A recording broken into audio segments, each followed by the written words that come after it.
Olha, é inviável investir em fundos imobiliários só olhando os descontos, né? Cotação versus valor patrimonial por cota, ou os descontos em ativos imobiliários em questão de ABL. Investir em ações também, né? Achando que vai se ter uma recorrência em dividendos. Claro, existem outros poréns, né? E também as vantagens de cada classe de ativo. E ambos, eles podem compor muito bem uma carteira de acúmulo de patrimônio, mas é importante diferenciá-los, porque ultimamente eu tenho recebido aqui dúvidas, né? Algumas quase que falando sutilmente que a mesma estratégia usada nas ações é a mesma em fundos imobiliários, né? Não se enganem, tá? É um vídeo importante, então já vai deixando aí o seu joinha e caso não faça parte da comunidade acumuladora de patrimônio, aproveita e ativa o sino de notificações também. É muito comum eu sempre trazer fundos ou ações no canal, ambos descontados, tá? E um fundo imobiliário raramente ele se descola muito da proposta patrimonial inicial em questão de cotas, tá? Afinal, ele precisa se alavancar às vezes, fazer novas emissões de cotas e com isso ele também traz ali um crescimento, só que conforme a quantidade de cotas ela vai aumentando, né, com novas subscrições no mercado, as distribuições também se tornam proporcionais, né? Por isso, o crescimento em valor patrimonial por cota e dividendos costuma crescer pouco. Claro, em momentos cíclicos de mercado, tá? Existem os rendimentos elevados em FIIs, né, de papel e também, do outro lado, temos também os de tijolos, só que também tem as dificuldades enfrentadas pelos inquilinos, tá? E também traz como consequência um crescimento da inadimplência, o fantasma da vacância. E se for um ciclo mais esticado, tá, de juros altos, o mercado de crédito ele também sente, e não é pouco. Tem sempre essa dualidade dos rendimentos nos fundos imobiliários. O que está sendo muito bom para quem está recebendo não é muito bom para quem está pagando. Existe também quem gosta de aproveitar ali o patinho feio dos fundos imobiliários, né? Aquele cara que caiu ali 20%, 40%, 50% em um ano, mas também não leva em consideração o time errado que o fundo entrou no mercado, né? Que já deu antecipadamente, né, a sentença dele, como foi o caso ali mesmo do XPPR11.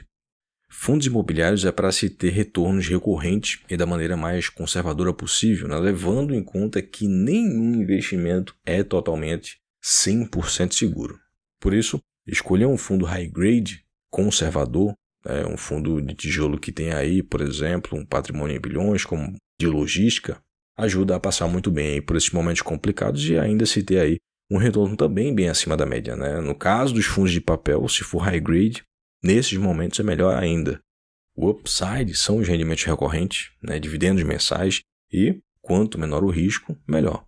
Porque de qualquer forma o valor patrimonial e as distribuições sempre serão proporcionais à quantidade de cotas de investidores por conta da necessidade de sempre buscar novas subscrições, afinal o fundo precisa crescer. Por isso, mesmo o PL crescendo, né, o VPC, o valor patrimonial por cota, não sobe muito, as distribuições também sobem pouco com o tempo. Nas ações, temos outros upsides e também temos outros riscos. Existem ações de grandes empresas sólidas e as que têm um potencial de crescimento demonstrado nos balanços trimestralmente e também os patinhos feios, né, para poder especular. As carroças que levam os bois, digamos assim. Brincadeiras à parte, ações pagam dividendos sim.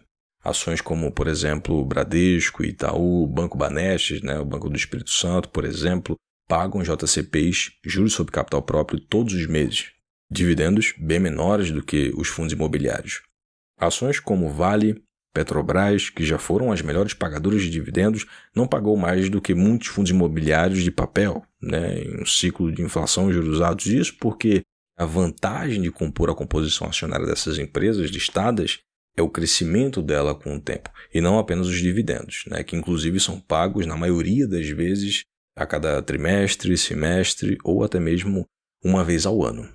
Entenda que existe uma diferença. Ambos dão retornos, mas a diferença não é só a recorrência de distribuições de dividendos, mas o crescimento que ele pode proporcionar também, né? Um pode proporcionar o crescimento e distribuição à composição acionária e o outro a recorrência, né? Basta balancear da melhor forma de acordo com a sua estratégia e também horizonte de tempo. para que, de um lado, se tenha o crescimento juntamente com o retorno trimestral, semestral ou anual, como eu estava falando antes, e nos fundos imobiliários, aquela recorrência mensal, juntamente com eficiência muito maior que se tem aí no acompanhamento, tá? E gestão de risco, porque todos os meses, na maioria dos FIIs, é claro, se tem aí os relatórios mensais. Esse vídeo é um alerta de que é importante não investir em fundos imobiliários como se fossem ações e vice-versa, né? Ambos podem compor muito bem uma carteira de recorrência e de crescimento e acúmulo de patrimônio de maneira segura, né? Sustentável, se escolher bons FIIs e boas ações aí de grandes empresas, é claro. Deixa aí a sua opinião, tá? Ponto de vista do mercado e até mesmo a sua dúvida. Eu estava precisando falar sobre isso aqui no canal porque tem muitos comentários de dúvidas, né, nesses últimos tempos. Deixa o seu like aí se o vídeo te agregou, se inscreva e ative as notificações. Também lembrando que as sugestões são de preferência dos inscritos e membros, mas todas são bem-vindas. Na descrição no primeiro comentário vão estar as melhores planilhas de investimentos para o controle do seu patrimônio e também para a declaração e o pagamento de DARF. Uma mostra a variação do patrimônio em tempo real com a própria bolsa. Ambas te auxiliam nas declarações de uma maneira muito mais fácil e simples da contabilidade pessoal. Para quem não gosta de colocar dados em aplicativos é excelente. Um grande abraço, espero ter agregado com mais informações e insights e até a próxima.